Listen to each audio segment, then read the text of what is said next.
ready? Dating, the final frontier. For some, the act of meeting someone in the hopes of finding love is the equivalent of having a second job. It really is. Developers have made billions of dollars on dating apps. Mortals have become celebrities on dating shows. And one wall in Brooklyn is asking singles to put pen to paper the good old-fashioned way. I love that, though. One woman, though, is changing the way that we approach dating. Her name is Arvia Few, and she is the founder of matchmaking service, the Dottie Club. Joining her is Keith Benn, a music industry professional who knows a little bit about the dating world firsthand, and he has been to a Dottie Club event.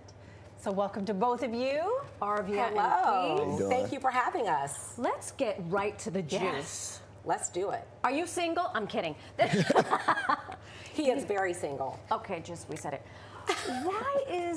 Why is dating so hard for some people? Not everybody, but for some people.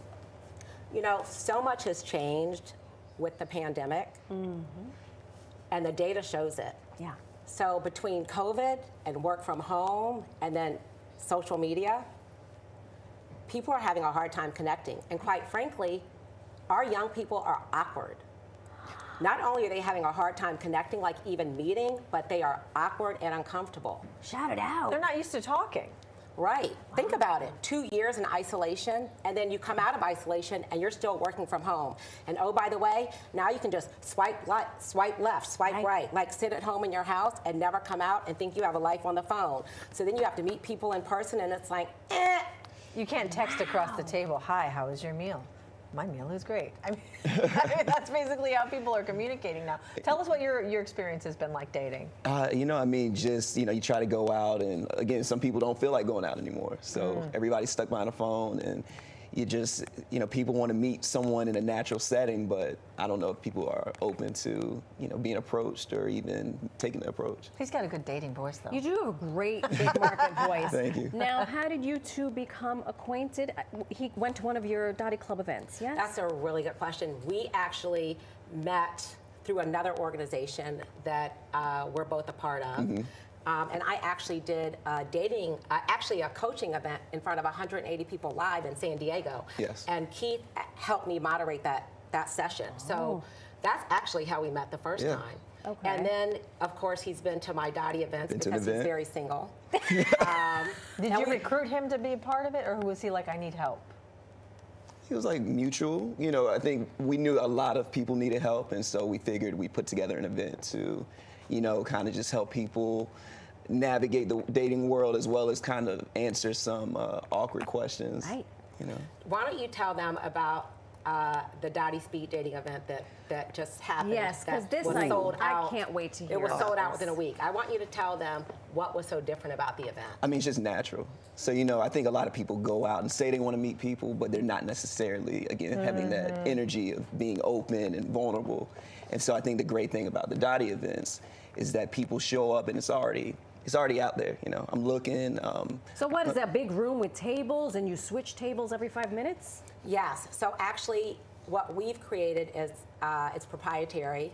Our speed dating events. We can't steal it. That means we can't steal it. It's trademarked. No, but we do groups of 6, 3 men and 3 women at each table. They rotate. We play games. We play Uno. And so you immediately let your guard down because you're playing a game. And you're not alone with just one person across the room. This way you can see personalities, no pressure, low stakes. People have a really good time. And the best part is it's curated. So everyone has been vetted. Everyone is intentional. They are deliberate. They are marriageable, eligible, and available. Wow, so it's like science-based. Oh, yes. So you are actually in a room with everyone that you know is wanting to be in a relationship. I actually get so many text messages from cute couples saying, we met at your event, we're still dating, which I love. I'm a matchmaker, but I really love the events, and I'm really excited about my coaching that Can I'm we talk about to about launch. the bingo? You can The say bingo all cards? The bingo, I think the big part, too, is she has bingo cards. And they're basically icebreakers. When people walk in, they're handed a bingo card, and it's, you know, different squares. Have you left the country? Do you find somebody who has the same birthday as you? And so it forces you to actually have FaceTime, because Arvia, it never occurred to me that folks would be awkward because they've been in isolation and don't know how to exist in the world. So with that in mind and knowing your training, what piece of advice would you give folks at home right now who are like, I want to date, I'm done with the apps, I'm not sure if I want a matchmaker, that wall in Williamsburg is already too crowded, what should I do? One of the most important things people need to do is just get out. Get outside and practice. You have to date like it's your job. Oh. You really do. Huh. No, Yeah. this is not a side hustle. This is a full-time job. Just like you have been intentional about your career and your education, you need to date like it's your job. What do I mean by that? When you walk out the door, you need to look good, okay? Okay. I mean, you need to have your face together, your outfit together, and I'm talking to the men too. You need to be clean shaven. You need to look nice when you walk out the door. So always, we think about it, ladies. Yeah.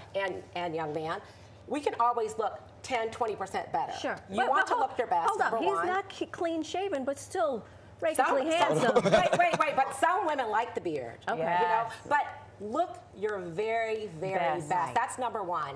And then number two, you've got to practice.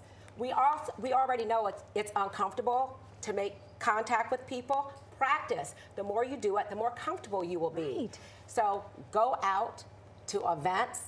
You know, honestly, you can go to bars, but people are not successful in bars. Yeah. Okay? Because that's the lowest common denominator, quite frankly. What do you have in common with these people? Oh, I know, right? You can go to events, art galleries, shows, the gym, all the things that you love to do, and just be present and practice. It's low stakes. What do you say to the people, though, that say, oh, if it's meant to happen, it'll happen? Ay, please. You know what? People have been saying that for years, and those same people, unfortunately, are alone. We're going to reach for the same apple in the grocery store. Tell it how it is. Really? Shout it out. And it's competitive. Let's Yes. not fool ourselves. That's why you got to look your best and be out here in these streets, because let me tell you something. Rejection is part of the process. Yes. And once you start getting comfortable with rejection, you're going to really know you're winning. And honestly, if you're not getting rejected, then you're not doing anything right. That means you're not practicing, because Punch above your rejection weight. is part of the Punch process, above your people. weight. That part. All right.